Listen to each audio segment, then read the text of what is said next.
Boa noite, começando mais um programa campeão da audiência aqui no canal Correspondente do Vale, Direito ao Ponto. Estamos hoje junto com a gente aqui, Thiago Krau, né? Nosso colega. Indestrutível. Como é que ele é, Cris? Mais louco que o Robocop na chuva. Mais ou menos. E a minha esquerda, mas não na linha ideológica. Né? Por favor. Rafael Mazarino, também colega aí, né? Calzítico. E vamos lá, gurizada. E completando a mesa, Cristiano, Duarte. Eu. Né? Vamos falar aí crimes, né? Crimes contra a honra, calúnia, difamação, cancelamentos. Podemos também. Né? Temos aí hoje eu gosto de dizer que nós temos um tribunal que ele é mais forte que o STJ. Não que o STF, não que o Supremo Tribunal Federal. Mas que o STJ ele é mais forte, né? O Superior Tribunal de Justiça. Que é a internet. A internet onde todos são bacharéis. Todos são especialistas em todos os assuntos. Eu sempre comparo que a internet hoje é um tribunal equivalente medieval, né? Porque eles julgam, processam, julgam e executam, né? Tudo no mesmo post. E sem contraditório. Compartilha aí, se inscreve no canal, dá o like aí, Facebook também, compartilha com a gurizada aí. Vai ter muita informação bacana aqui hoje rolando. Não percam. Isso nos ajuda muito, comentar, compartilhar. Gurizada, Mazarino, Maza. Diga, agora sim, tá? Agora eu atendo. Maza, grande Maza. Nos conte aí qual é que é as passagens de vida aí, calúnia, difamação, crime contra a honra, atua no teu escritório, um caso aí que tenha marcado. Vamos conversando. Não é uma palestra, gurizada. Vamos trocar ideia. Eu tenho um caso recente até. Eu advogo para um youtuber. Já preparando ele sempre para que, cuidando com o que ele diz, cuidando do que ele fala, dando essa assessoria, né, para evitar, eventualmente, processo. Ele vinha muito bem, obrigado, sem processo algum, mas esses dias no react dele, sobre a página do Instagram de uma profissional... Fala para os caras que nem eu, que não sabem o que é o react. Na verdade é o seguinte, ele pegou um vídeo, uma postagem, e ele reage àquela postagem. Ele faz um comentário dele e dá a opinião dele sobre aquela postagem. Tá? Então, no caso dele, o que ele fez? Ele analisou o conteúdo e deu a opinião dele. Tá? Então, o que aconteceu? Chegou aos ouvidos da pessoa que postou, ele tem 1 milhão de seguidores, né? Ele tem um alcance bom, sobre esse vídeo dele. O que ela fez? Ela entrou com uma ação, né, uma pública condicionada à representação, uma ação privada, e pelo crime de, se não me engano, difamação. Se não me recordo, difamação. Difamação é o crime contra a honra, né? Sim. A calúnia é que imputa um crime... A calúnia é a difamação e injúria. A calúnia é imputar fato criminoso a outrem, né? Diz assim, o Douglas, ele roubou um banco, quando na verdade não roubou um banco. O banco te roubou. Geralmente é assim que acontece. Geralmente é assim que acontece. Né? A difamação... Diz que o crime é maior do que roubar um banco é ser dono de um, né? Sim. Mas todos nós aqui adoraríamos ser, né? A difamação, ela, se não me engano, ela, independente se for verdade ou não, isso que eu acho interessante da difamação. Independente se for verdade ou não, o que tu veicular sobre o fato, incorre nele. Isso tem esse eu acho que é a parte da calúnia. Que se a calúnia for verdadeira, aí não cabe. Se a calúnia for verdadeira, aí não, exato. Mas a difamação não sendo verdadeira, ela é sim. Mas aí tá. Isso que é interessante. Se a calúnia for verdadeira, ainda assim, porque tu não tem o direito de publicizar, né? Como chamar de careca. Sim, exatamente. Chega assim, o Rafael não é careca. Eu, na minha honra objetiva, posso me sentir... isso no caso seria violado. A difamação. Na minha honra objetiva, eu posso me sentir ofendido. Mas não vai ser uma injúria, né? Não vai ser uma injúria. Tá? Porque mas aí que tá. Existem as situações. Doutor, público, vamos estabelecer novos conceitos para o público entender melhor a diferenciação dos três. A calúnia vai ser o seguinte, imputar fato criminoso a outrem. A difamação é a questão da honra objetiva e a injúria é ao decoro. A diferença da injúria e da difamação vai ser tu adjetivar, né? Tu só dizer, tu dá um adjetivo pra pessoa. Aquele cara é um imbecil, né? Aquela pessoa, o cara é ladrão, isso que é o mais engraçado. Por exemplo, chamar o Cris de bonito, tu tá cometendo uma injúria, violentíssima. Mas aí tá, se eu chamar um cara de ladrão, eu não tô caluniando ele, eu tô injuriando. Porque eu não disse que ele cometeu um crime. Eu não especificou. Eu não especifiquei o fato. Eu especifiquei que uma conduta dele pessoal. O Cris, quando me convidou para participar aqui hoje, ele disse, não, a gente vai fazer um bate-papo, conversando sobre casos, uma coisa que tu lembra. E, desculpa, agora a minha primeira apresentação para o público, então, gostaria de me apresentar. Meu nome é Thiago Souza Krau, eu sou advogado na cidade de Estrela e eu tenho pós-graduação em Direito Tributário e especialização em Direito de Trânsito. Né? Então, a parte de crime, realmente, essa parte de os crimes comuns, né, não é bem a minha área. Né? Então, a gente prefere trabalhar, a gente trabalha tem mais experiência, digamos assim, na parte de crimes de responsabilidade e crimes contra a ordem tributária, exatamente. Aquela parte de contabilidade criativa, planejamento tributário, né? Então, mais nessa área. No entanto, jamais ia desperdiçar um convite do meu amigo aqui para poder fazer parte desse seleto grupo aqui. Né? Convidar para esse podcast. E aí quando o Cris me disse, não, nós vamos fazer um negócio bem sucinto em relação a isso, né? O tema é os crimes contra a honra.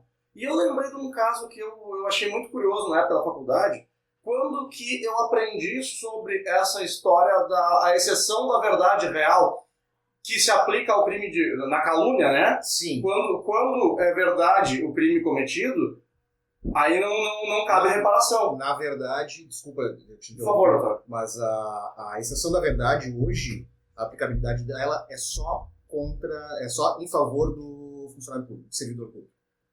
Novidade. Hoje a aplicabilidade dela é só em favor do servidor público. Então nós, né, vamos dizer assim, o civil, né, nós não temos esse benefício da exceção da verdade. Eu achei muito curioso na época, quando eu aprendi essa parte, que a Ieda Crucius era governadora do estado e o marido dela processou um jornalista por injúria e difamação. E ganhou. Mas ele era condenado criminalmente. Não, mas ele não entrou com calúnia. Mas aí que tá. Esse é o detalhe. Para que não houvesse o contraponto da prova real. Aí que tá. Independente se o fato for verdadeiro ou não. Exato. Nós não temos o direito de publicizar. E isso que, no mundo de hoje, com internet, com uma infoera totalmente estabelecida, que qualquer coisa que tu faça vai ser divulgado de alguma forma. Né? Ou seja por grupo do WhatsApp, seja o cara tem uma conta no Twitter. Caiu na rede. Foi. E a internet é para sempre. Né? Internet é para sempre. Aquilo foi lá em algum momento, algum dia alguém busca. Então, hoje em dia, tem um tipo penal. As pessoas acham que não tem tipo penal para isso, mas existe tipo penal. Né? Só que o tribunal da internet é pior. Ele causa mais dano do que um processo devidamente formal, uma lei específica e projetado para aquilo. Mas só para concluir a situação do meu cliente, o que aconteceu? Então ele fez o React, ele explicou, publicou o vídeo e ela processou ele. E agora ele está numa situação assim, eu não sei mais o que fazer. E agora todo vídeo ele me manda. Né? E eu fiz uma análise do vídeo dele, porque eu precisei fazer, porque vou ter que fazer a defesa, invariavelmente vou ter que fazer a defesa. Ele não atribuiu uma conduta criminosa para ela, ele não adjetivou ela especificamente, então ele caiu fora da calúnia e caiu fora da injúria. Né? E ela está processando ele por injúria e difamação. Um tipo penal eu vou conseguir extrair, mas o outro não consigo extrair tão somente porque ele falou. Então hoje qualquer pessoa vai fazer um react, se a pessoa reagida não gostar, Eu vou começar a cuidar de dos ofensa. meus. Vou começar a cuidar com os crime de RT. ofensa. Se tu te ofendeu, é crime. Sim. Senão não é. Exatamente. Vou Mas começar a aí cuidar tá, dos é o Twitter. critério subjetivo, né? Da vítima, da própria vítima. Sim, que nem tu falou assim, tu me chamar de careca. Se eu sou um cara que não...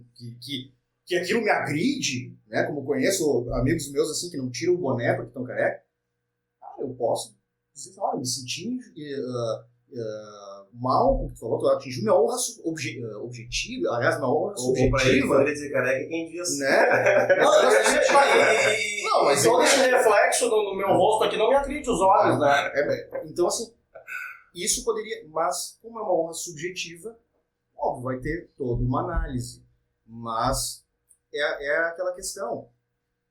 Nós vivemos hoje num mundo que é difícil falar qualquer coisa sem o medo de um julgamento muito maior. Mais severo e desproporcional. Já dizia 1984, né? Exatamente. Sendo vigiados, né? o versinho aquele. Casualmente também. Então temos dois tributaristas agora conversando sobre direito penal. Né? Mas voltando ao assunto, né, da difamação, da calúnia, né? Há também uma indústria do dano moral, né? Onde para produtores de conteúdo, criadores de conteúdo, jornalistas, né? Muitas vezes a gente se sente assim, coagidos, né, a fazer certas publicações, muitas matérias investigativas que teriam grande repercussão na sociedade, né, para resolver alguns casos. A gente sabe que se fizer, o dano moral vai ser... Essa indústria do dano moral ela já diminuiu bastante. Quando veio o Instituto do Dano Moral, foi estabelecido mais no Brasil, vocês pensaram, né? Ele... O judiciário ele era muito forte em cima. Hoje em dia já se criou o conceito do mero desconforto. Né? Mero de sabor. Exatamente. Se tu me permite aqui expor para os nossos colegas, somos aqui entre 4 amigos apenas, né? Tem vários amigos lá, né? Para a gente definir bem assim, o nosso foco hoje aqui do convite foi os crimes contra a honra. E tu entrou na parte civil, que seria a reparação do dano contra a honra. Essa é a parte civil. Tá? Então, por exemplo, aquela situação que tu sofreu, o Cris foi processado, tá, por uma suposta fofoca, sei lá, como é que a gente pode chamar isso? Tinha um professor na faculdade que assediava os alunos. Tá? Alguns alunos denunciaram. E, casualmente, eu fui advogado do Cris nesse processo. Era um processo de danos morais contra ele, sendo que nada foi apurado na esfera penal. Não existia processo nenhum. Nem de júri. Tu era o professor? Não. Ele era um dos alunos que foi assediado.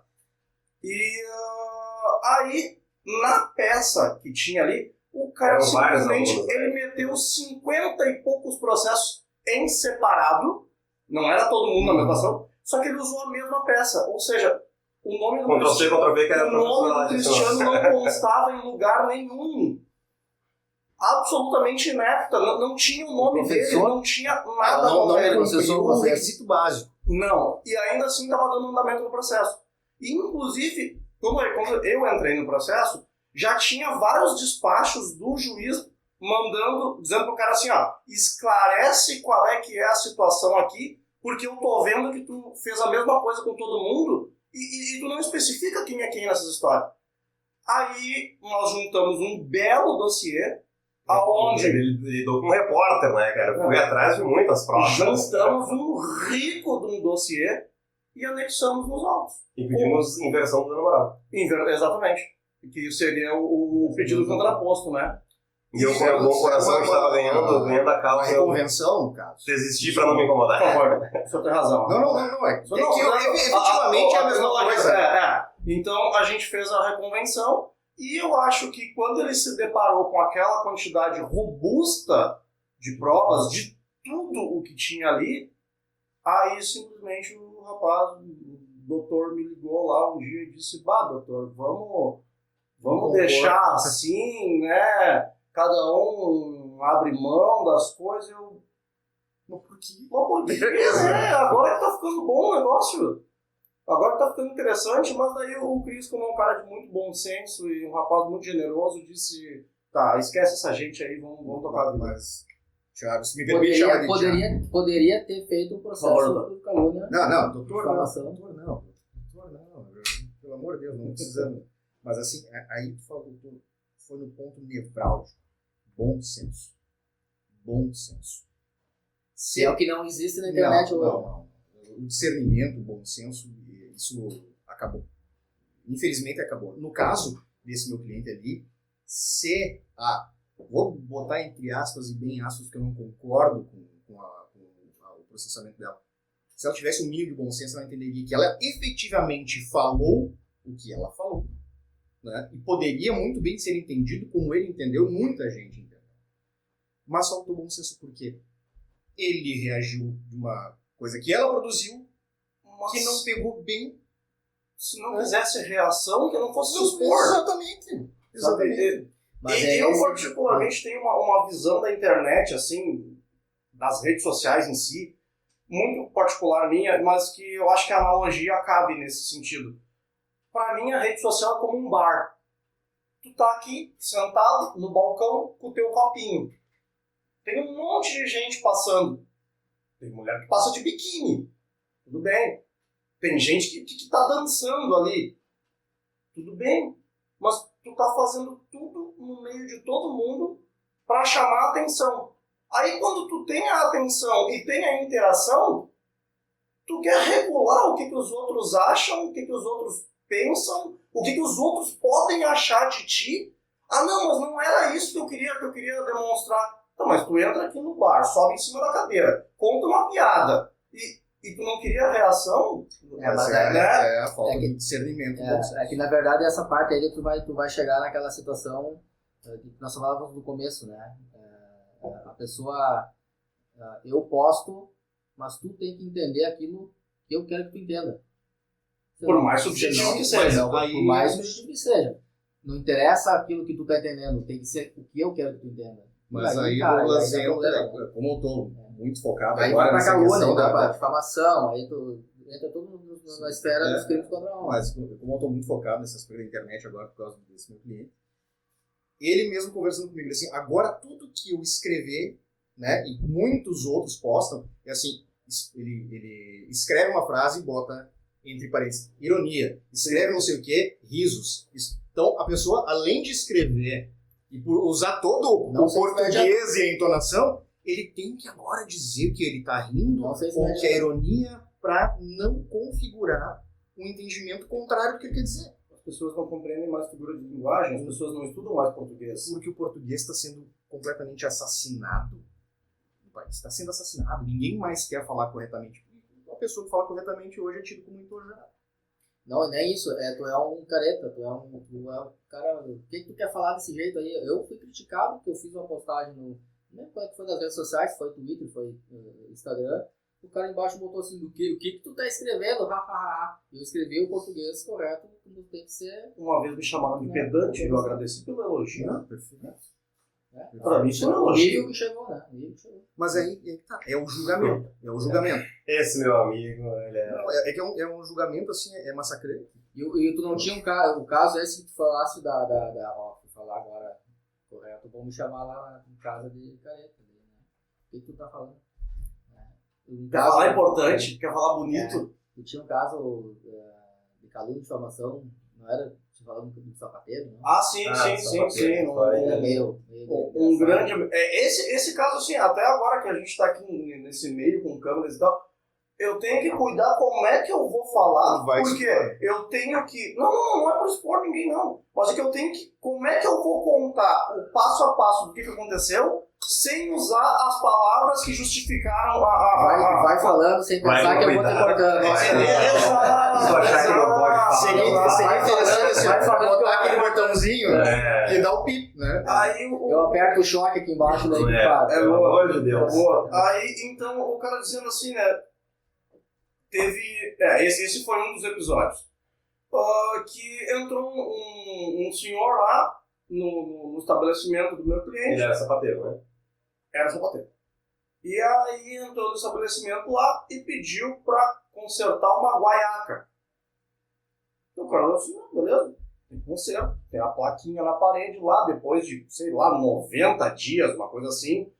Se não vier buscar, se não vier retirar, vai ser para doação. E aí o cara mandou fazer o serviço, não perguntou quanto é que era. O cara ligou para ele e disse, tá pronto o serviço. Custou tanto. Mas isso é o preço de uma nova? Sim, mas tu não foi lá, não comprou outra, né?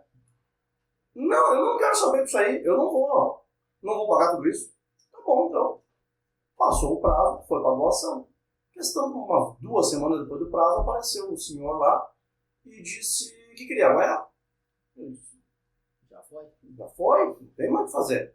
Não, porque eu sei o quê, porque eu tenho meus direitos, porque blá, e começaram a bater boca e o rapaz disse, dentro do meu estabelecimento, tu não vai fazer fiasco, tu quer gritar, tu vai lá na calçada. E botou o cara pra fora. E aí, então, o cara saiu de lá e foi na delegacia registrar uma ocorrência contra o meu cliente. Que bolotão, hein? Dizendo que ele sofreu injúria racial, o que é um crime ainda mais grave. É inafiançável. Inafiançável, exatamente. E que o sapateiro teria dito que para esse tipo de gente não dá para trabalhar, digamos assim. Para não usar a terminologia que ele foi acusado. Né? Só que ele é um sapateiro. Quem é que vai no sapateiro? Todo mundo vai no sapateiro. Tá? E se tu tem muita grana que tu não te importa de andar com um sapato consertado, tu vai na loja e compra um novo. Ou seja, o público dele é pop. O público dele é todos. Todos, é geral. Todo mundo necessita dessa qualidade de mão de obra. E, nossa, cara, o cara é realmente... Eu chamo ele de doutor também, porque pra mim ele é um cirurgião plástico dos couros, né? Ele faz milagres nas coisas. Passa o contato depois da nossa. Se puder fazer um merchan aqui pro Dr. Michael de Estrela, então, nosso amigo. São raros, né, os sapateiros que temos na região hoje em dia, né? É um artesão.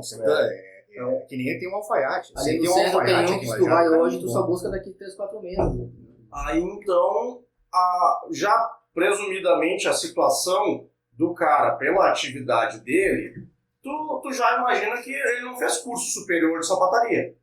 Né? Então ele já convive numa situação mais fragilizada. E ele me procurou apavorado. Porque ele foi olhar aquela intimação para depor na polícia, foi olhar o enquadramento legal, procurou no Google, viu quantos anos de cadeia dava por aí. O cara tremia, sabe? E eu olhei e digo, não, meu, calma, não é bem assim, não é por aí. Não, porque eu não fiz isso, porque tu sabe que eu sempre trabalhei assim, porque não existe isso. Calma. Tudo se vai do que se pode provar. Né? E realmente, não existia prova alguma do ocorrido, sabe? E levando em conta o sucesso do cara e o quanto que ele ainda continua com a clientela dele, eu duvido que ele seria capaz de fazer uma coisa dessa. Né? Então, mas foi o quê? Um baita de um desgaste para ele, sabe? Foi trabalho para ele, trabalho para mim, então, para desfazer uma fofoca. O cara inventou. Mas aí, qual seria o crime que estava... Chega lembrado que estava... Injúria racial, mas teria mais alguma outra coisa? Não, a categorização fica... Se eu puder repetir a frase que ele foi acusado, tá? Melhor não. Tá, então tá. É mais pra tudo que acontecer. Ele disse assim, não dá pra trabalhar pra esse grupo étnico. É isso. Foi isso que ele foi acusado de ter dito. Não que ele falou. Não, ele foi acusado de ter dito isso. Não, mas, Thiago, tem uma situação que um cliente meu teve uma discussão de trânsito com um cidadão idoso. E meu cliente não falou. A discussão dele foi só um negócio. Né? O cara quase bateu nele. E a única coisa que ele fez, mesmo isso, e ele admite pra mim, a única coisa que eu fiz foi botar o dedo do meio em riste, né? Naquele sinal que todo mundo conhece. Só que o que aconteceu? Aquele senhor de idade, né? Ele disse que foi chamado de velho, né? Com a mãe naquele lugar, e que teria sido agredido. Sofreu o processo criminal. A sorte, tu conseguiu fazer uma excelente defesa, no teu caso, e teve um magistrado que se atentou à questão de prova. No meu caso, eu consegui excluir a questão da agressão física. Né? Foi bem teatral, inclusive, a audiência, porque a gente desconstituiu a testemunha presencial, que teria visto o agressor, ele reconheceu uma testemunha de defesa como agressor. Pode falar quem é. Ele reconheceu o Douglas como agressor. Não sou eu pra ti, doutora. Ele apontou com toda a propriedade. Foi ele. E eu. Muito obrigado. E outra questão, assim, né? É de enlouquecer. É de enlouquecer. Aí o cara tem que explicar pro cliente que a decisão foi essa. E tu passa por incompetente ainda. Não, a sorte que é uma pessoa que me conhece há muitos anos e conhece o meu trabalho. E eu tenho uma mania dela. Eu mostro pro cliente tintim por tintim, passo a passo. Mas é um troço inexplicável. Eu sempre falo assim, que ele é uma aberração jurídica, mas... Acontece. Não aqui, É raro, mas acontece. Não aqui no primeiro grau. Porque aqui no primeiro grau, o juiz tinha tudo para ser iludido. Né? Ele tinha tudo para ser enganado. O que acontece, o juiz às vezes ser enganado. Mas, tendo por escrito que a vítima reconheceu uma terceira pessoa como o suposto agressor dele, num documento oficial, e no tribunal não reverter, eu até hoje não entendi. Só não entendi. É só o que eu posso dizer, não entendi. Outra questão da internet, dos crimes, né, de internet, também tem relação com a edição dos vídeos, né? Quando tu fala uma coisa, aí vai lá, cortam, juntam as palavras e fazem um cancelamento editável. Tá muito em voga, né? O tal do descontextualizar.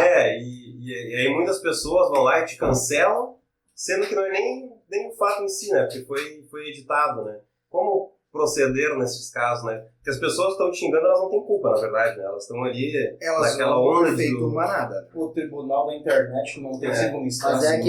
Mas é que, na verdade, não é que não tem culpa, em parte, né? Porque ela pode buscar se aquilo ali realmente... Por mais que tu diga, não foi assim. Mas é que aí entra num fenômeno da impaciência.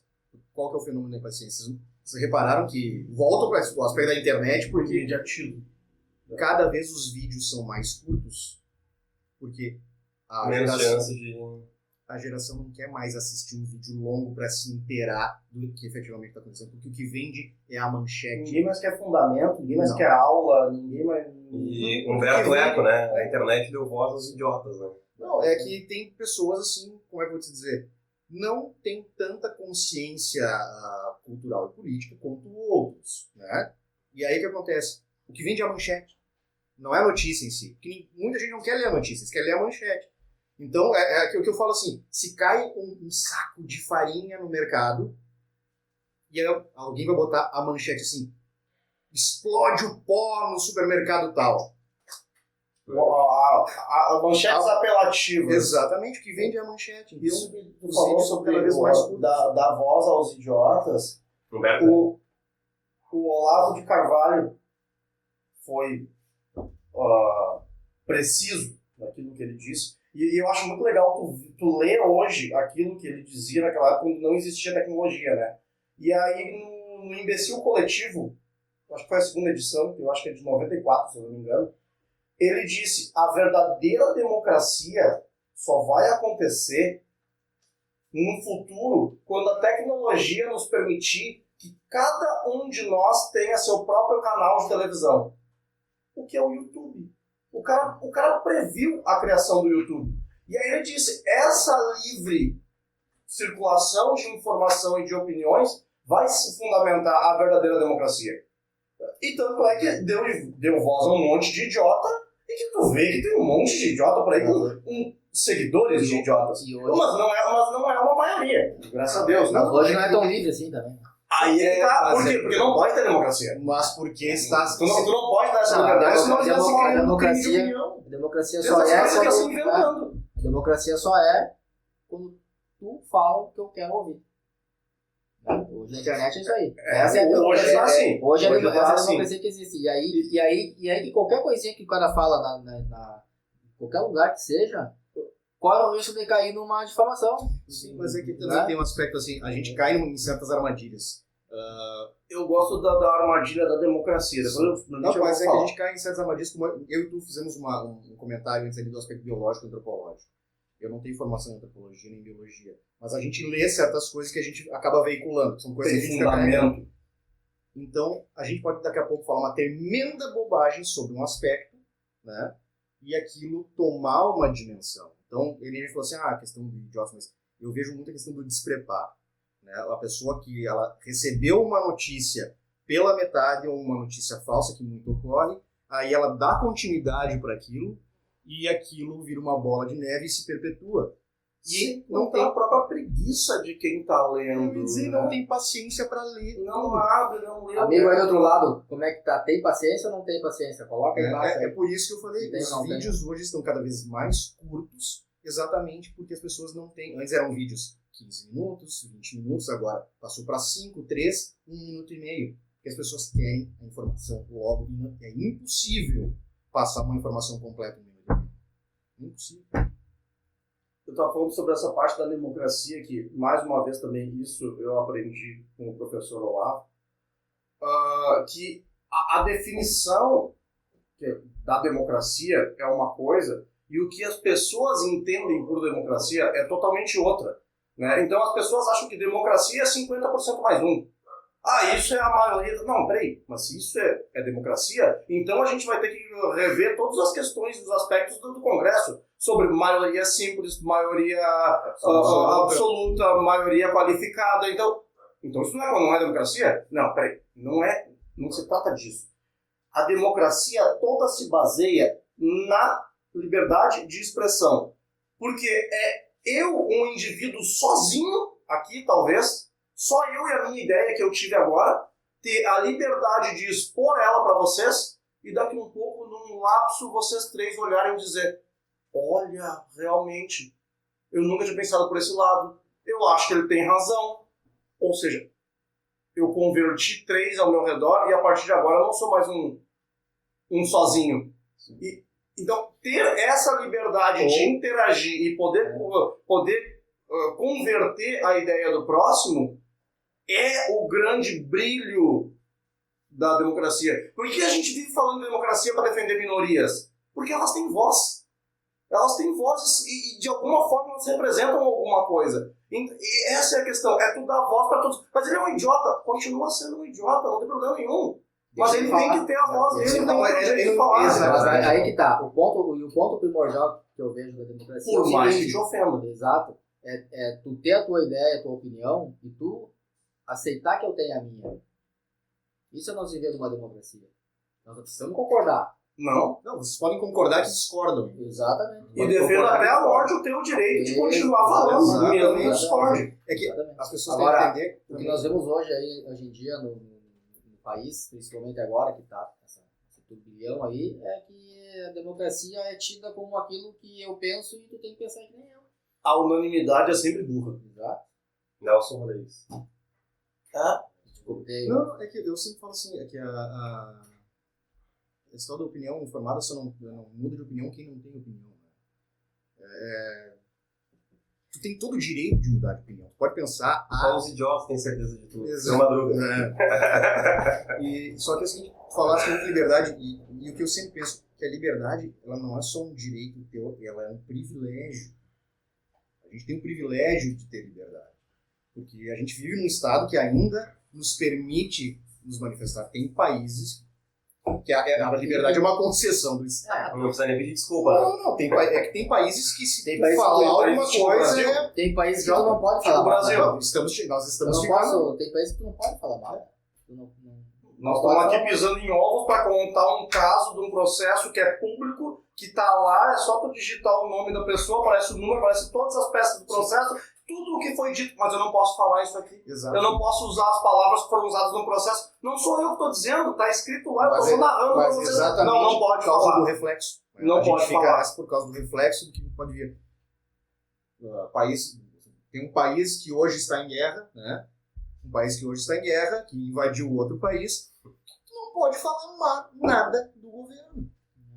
Vai preso. As pessoas foram presas por se manifestarem contra a operação especial. Foram presas. E soltaram os presos para botar no fronte de batalha para lutar pelo país. Ou seja, tem criminosos soltos para lutar e quem estava contra a guerra está preso. Uma inversão total de valores. Aí é a questão que eu falo, que a liberdade, nós temos a liberdade como um direito, mas em alguns lugares é um privilégio concedido pelo Estado, que ele pode cortar a qualquer momento. E aí, quando é privilégio, não é liberdade. Né? Pois é. Agora tu veio, hein? Não, mas é uma questão assim. Eu sou livre dentro dos critérios. Né? Eu sou livre dentro dos critérios que o Estado me permite. Tá, então não é livre. Não é livre. Né? Não é livre, porque é uma concessão que pode tirar a qualquer momento. Como a própria definição de direito, né? Todos querem ter direito a tudo, mas ninguém se dá conta de que cada vez que o Estado te concede um direito, ele toma a tua liberdade. De alguma forma. Por exemplo, todas as crianças têm direito à educação. Ok, lindo, concordo.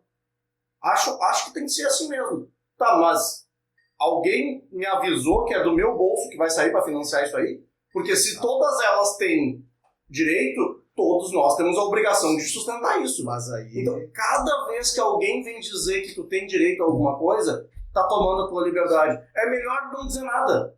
Tu tem direito ou não tem? Não sei, vou fazer e ver o que dá. Porque se eu tiver que esperar alguém dizer que eu tenho direito a alguma coisa, eu já perdi de novo. É a velha frase, né? Não existe almoço grátis. Né? Não existe almoço grátis, exato. Eu sempre brinco, isso é como tu te filiar a um clube, né? Tu entrou num clube.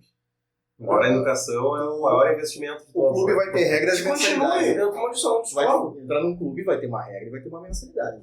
Tá, vai ter educação para todos. Ótimo. Eu sou totalmente a favor, todo mundo tem educação boa de base, vai crescendo. É o que muda, vai mudar o mundo. Sim, é o que mudou a Coreia do Sul. A Coreia do Sul era um país totalmente B e hoje tem uma educação absurda. Só que vai ter um custo monetário, vai ter um custo humano. Tem. Só que eu vejo que as pessoas, ultimamente, não querem pagar esse custo. Não estou falando do custo monetário. E outra coisa... É o custo humano. Ah, mas daí tem que estudar. Aí eu tenho que ir na aula. Conhecimento ninguém te tira, cara. Vai no colégio. Outra coisa, assim, do investimento em educação, que ele é a longo prazo, né? Os resultados dele vêm a longo prazo. Agora, para os políticos fazer um estádio, fazer uma obra de infraestrutura... É na hora, né? Tu vai lá, tu mostra, tu faz imagem de drone, daí tu consegue vender ideia. Pão e circo. Mas agora o investimento da educação faz, né, uma cidade mudar, ir para frente, não é feito da forma como deveria ser, muito por causa desse marketing político, né, que é momentâneo, que é instantâneo. Mas é pão e circo. Se eu tô feliz, se eu tô entretido e tô alimentado... É que a educação é uma obrigação dele fazer. O estágio ele tá trazendo, porque olha só... Olha que eu estou trazendo aqui para vocês. Ele é palpável. E as empreiteiras adoram. É quase fazer caridade com empreiteiras o dinheiro público. Empreiteira adora. Tu imagina um estádio bonito, né? E a educação tu não enxerga. Mas nós falando agora da questão dos políticos que fazem a quantidade de... Retornando para injúrias, a quantidade de discursos que eles fazem, se a gente pincelasse, eu acho que cada discurso, cada manifestação do político geraria um processo de injúria, ou de difamação, ou de calúnia, de alguma forma. Porque a função deles, não vamos generalizar, né, de alguns ou de muitos, é ofender o outro para que ele não se leia.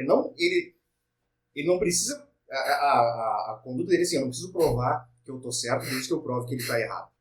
E aí acaba, a política virou muito isso, né? A gente discute muito a pessoa, e não o seu projeto político, né? Essa campanha, principalmente, né? Teve muita fake news de ambos os lados, assim, e muitos ataques, assim, e os debates eram basicamente um falando do outro, história do outro, né?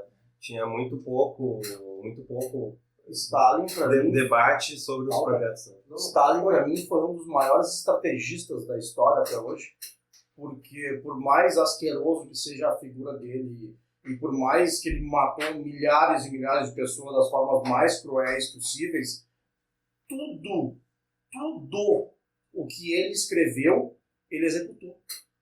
E executou com primazia. Ele é pragmático. E o Stalin é o pai da desinformação.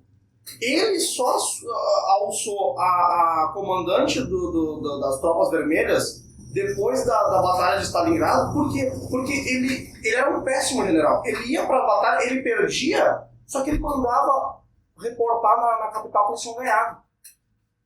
Mas nada diferente do que o Putin faz. Então ele que dizia esse discurso para ligar com o link que você está fazendo xingue-os do que eles são, do que tu és.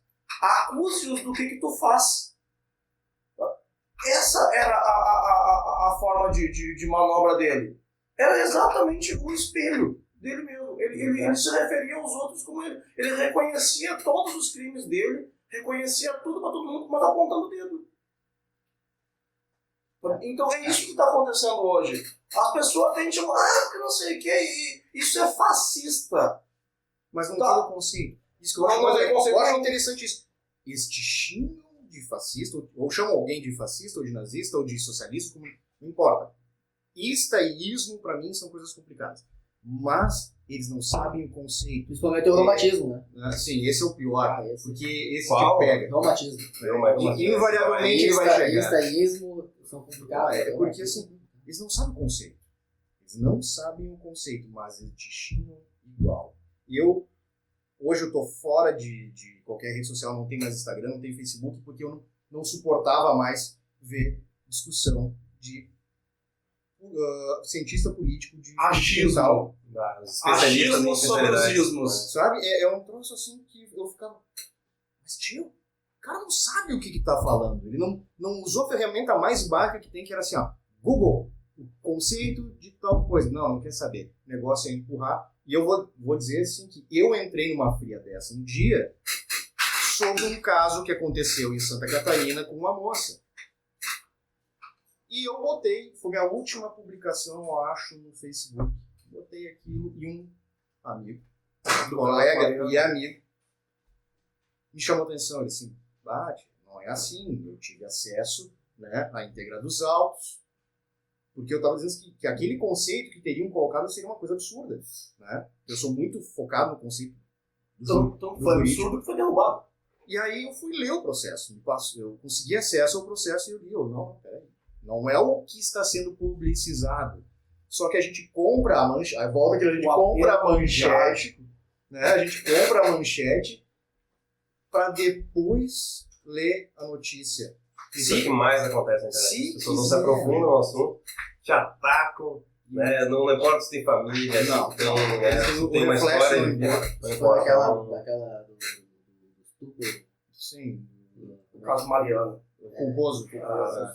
Eu escutei aquele conceito e disse, isso aqui é um absurdo, isso não existe. E me manifestei assim, dizendo que não poderia um magistrado dar uma sentença que é um tipo penal que não existe. E o Douglas ele disse, não foi isso, foi a mídia, não foi o promotor que falou, não apareceu em lugar nenhum esse termo. Foi E aí eu procurei e falei assim, não, a partir de agora, não vou mais. Eu tive o privilégio de poder estudar com o meu irmão durante uma cadeira da faculdade. Ele sempre foi da área da informática, e aí chegou uma época da eletiva, e ele foi fazer penal 2 comigo, sem ter feito 1. Que bacana. E se lançou na turma, lá sentado e tal. Legal. Vamos estudar direito penal 2. E, enfim, ele chegou pra mim uma época assim e disse, cara, é por isso que eu trabalho com máquinas, porque a mente humana é muito imprevisível. E eu digo, cara, não é que é imprevisível, é que tu não tem o fundamento todo que a gente tem para poder compreender certas circunstâncias. Um exemplo que eu me lembro assim, na época da faculdade, que ele não conseguia compreender o conceito. Aquela história de eu estou aqui armado, aí tu entra por essa porta para me assaltar. E de repente eu saco a arma para te dar um tiro e dou um tiro nele, em vez de dar em ti. Eu vou responder por legítima defesa. Não é pelo homicídio culposo do cara que eu errei o tiro, não. Eu estava numa posição de legítima defesa, saquei para executar a legítima defesa, só que eu acertei o outro cara. Legítima defesa putativa. Eu acertei outra pessoa. Ou então aquela situação do, eu quero matar meu pai, eu boto o veneno no café. E aí, de repente, o Cris toma o café. Eu vou responder como se tivesse matado meu pai. Porque a intenção era muito maléfica, era muito maldosa. Vai ser a caracterização do crime tentado contra o teu pai e o consumado contra ele, né? Mas essa confusão toda, ele não conseguia discernir. Sabe o que eu achava mais isso. engraçado na faculdade? A história do crime impossível. O Porque, na verdade, o crime impossível é um crime tentado, né? Tu tentou, tu não conseguiu, mas tu tentou porque assim, eu vou matar o Douglas com uma pistola de airsoft. Impossível, não vou matar, não tem como. Mas eu achei que aquela pistola era de verdade, eu queria matar, eu queria executar, mas não ia conseguir. A só não configura como crime tentado porque o objeto é impróprio, né? Mas ele segue a linha da tentativa. Tu é tão inepto pra executar um crime que não vale a pena nem julgar. Não, aquele negócio. Cara, tu não tem a competência de ver que é uma arma de brinquedo. Tá? Não tem como. Mas é que o crime. Aí que tá o crime possível, porque eu não vi que era uma arma de brinquedo. Exato. Mas se fosse uma arma de verdade. Na minha concepção era uma arma de verdade. Eu quis te matar. Eu queria. Né? A minha intenção era aquela. Mas o crime impossível. Eu estava te matando, né? Não sei como é que não morreu, porque eu estava apertando o gatilho. E a arma era dele. Mas tu falou da questão de inépcia para executar um crime. Eu não lembro quando eu trabalhava na vara criminal. Eu fui estagiário da vara criminal aqui, 2001 a 2003. Né? E teve um caso de uma tentativa de homicídio que eram 30 facadas que um sujeito deu no outro. E eu pensei, meu Deus, isso sim é o cúmulo da incompetência. Porque são 30 facadas no peito e não conseguiu. Eu vi um que foram... Vicente, né? 9 tiros, né? Eu vi uma vez que foram 12 tiros. E o rapaz acertou até o teto da casa, acertou a sogra da vítima, acertou, acho que uns 4, 5 tiros na vítima e... Esse era o Robocop na chuva, né? Enfim, foi uma coisa bizarra. Foi um caso de um júri popular, de uma tentativa de homicídio com Bom Retiro. A vítima já era conhecida como um segurança de bailão lá, batia em todo mundo, era machão. E aí ele estava tentando um contrato de aluguel e a imobiliária negou. Aí ele entrou na imobiliária, foi lá e espancou o corretor. E foi embora. Aí o corretor se sentiu muito ofendido com aquilo, voltou para casa, pegou uma arma e foi na casa da vítima. Aí já no portão já começou a atirar. E o cara botou uma mão, tomou um tiro, botou outra mão, tomou outro. Daqui a um pouco um passou pelo lado da cabeça, o outro passou pelo outro lado da cabeça. Aí, tipo isso. Aí tomou um no ombro, virou de costas, tomou mais 2 nas costas. O cara recarregou a arma, entrou atirando de novo, acertou de raspão na sogra do cara, que tava com uma criança no colo. Enfim, o cara conseguiu sair de dentro do quarto, desarmou o atirador, deu mais uma tunda nele, né, e aí então o cara foi a júri por tentativa de homicídio, mais todas as barbaridades que ele cometeu. Mas, caraca, ele deu 12 tiros e acertou 5 no cara e não foi. Não foi? Então, assim, não é bem assim pra matar alguém, né? Mas 30 facadas é não saber o que vai fazer. Não, 30 facadas, e foi interessante porque ela era circular, assim, e não acertou nada. Todas as características de homicídio mesmo, deu pra matar. Teve um caso que eu participei também, não participei do crime, né? Eu Que participei não do estaria julgamento aqui. na época, que foi uma legítima defesa da esposa contra o marido estava embriagado e tentou atacá-la com uma faca. E ela pegou a arma, que era do casal, ela matou ele com um tiro. Ela disparou todos os tiros. Todos os projéteis ela disparou. Ela só acertou um. E a teoria da acusação seria assim, mas tem que condenar porque, né, força desproporcional. Ela deu um tiro com o cara uma faca. Mas a defesa e o magistrado entendeu isso, eu acho que entendeu de forma correta, que ela não tinha habilidade nenhuma, claro. Porque um tiro pegou nele. Os outros todos, um pegou no teto, outro pegou no sofá, outro pegou na parede, outro pegou na janela, porque o desespero daquela mulher, naquele caso, né, até acertou um que aquele foi fatal. Mas aí ela foi absolvida. Foi um dos poucos casos que eu vi de absolvição de ocorrer um homicídio com arma de fogo. Mas ficou comprovado totalmente que ela não tinha habilidade nenhuma. Eu me questiono levantar uma questão da desproporcionalidade. Tá, mas o que seria proporcional? Ela pegar uma faca também e se largar os dois de faca um no outro? Era ela se botar no homem armado, desarmar ele e como se fosse Bruce Lee, assim? Qual é que é a proporcionalidade que se espera numa situação dessas? Mas aí, uma mulher acuada com um cara com uma faca, vai fazer o quê? Porque no Brasil se processa demais, se acusa demais, se investiga de menos. Quando chegou a parte investigativa, que viram efetivamente, através da perícia, que aquilo foi um ato de desespero, aí se criou uma situação de que pôde ser absolvida. Mas imagina se fosse um processamento mais simples. Ah, matou. Vai pra jaula. Não tem. Ali a gente teve... E aí, inclusive, tem o réu confesso, né? Ele confessa que matou e mesmo assim tem que se investigar. Exatamente. Ah, sim, claro. A confissão não é objeto de... Até porque a gente não sabe sobre que situação foi feita a confissão. Exato. Pra quem ele confessou? Gurizada, o papo é bacana. Deixa eu fazer um agradecimento aí ao nosso patrocinador, né? Golden IP. Que sem ele nós não teríamos Essa qualidade, na transmissão. Isso que vocês estão vendo aí não teria essa qualidade toda. Né? Então, sempre é bom a gente referir, né? Golden IP tá com a gente aí, pessoal, que tem a oportunidade de testar. Vai lá que é Deus dê internet em dobro pra vocês. Gurizada, nós estamos indo finalmente aí, a gente podia ficar aí uma noite inteira conversando aí. Seria uma honra. Tudo que é, né?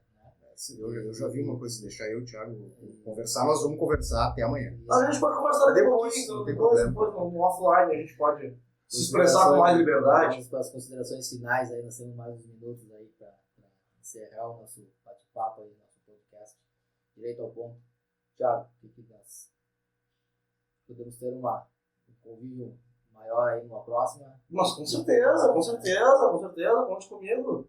Conta comigo, só eu falei pro Cris já, só me prepara a pauta antes pra gente não chegar aqui falando, né, passando vergonha na frente dos especialistas, né, isso não pode. Mas esse meu amigo aqui é uma enciclopédia no assunto que ele não esteja um pouco preparado, pelo menos, para... Ou não, conte comigo sempre, é uma honra estar aqui com vocês, o que eu puder estar aqui junto e colaborar com o projeto de vocês, vamos estar juntos sim, para mim foi um prazer conhecer, inclusive vocês, eu não tive o privilégio de conhecer ainda, né, mas acho que daqui em diante a gente pode formar uma amizade legal e colher muitos bons frutos juntos aí.